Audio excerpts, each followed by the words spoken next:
I'm May Ilustrisimo, 56 years old. Dito po kami sa Tapsihan ng Iniwan, ang aming pong restaurant. Dito po kami naka-locate sa Mandaluyong, Castañeda Street. Tapsihan ng Iniwan kasi ang anak ko po at saka yung kaibigan niya, noong time na yon, mga heartbroken. Iniwan sila ng mga girlfriend nila, mga nag-abroad.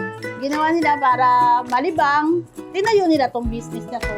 Ang panimula namin dito sa tapsihan namin, yung product lang namin siguro mga 20K lang. Hanggang matapos yung pandemic, na-busy na sila. Ako na mismo ang tumayo bilang owner. Dumami ang customer. Kasi noong time na yun, minsan sinasara nila to eh. Ako, continuous talaga siya. Ang daming orders sa labas, pick up, delivery. Yung silog for a cost, mga 100, 200, mga packs, gempo, pork chop, lahat ng ganun. In-order nila sa akin, ngayon, ginagawa nila, pinamimigay naman nila. Ganun ang ginagawa namin, namimigay talaga kami.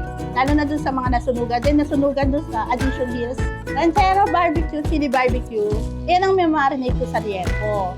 Sa chicken, gusto nila is sour cream and onion. Ginagamit ko, flavoring para sa kanila. Sarap ng lasa, sarap ng kita, i-chismis mo na rin.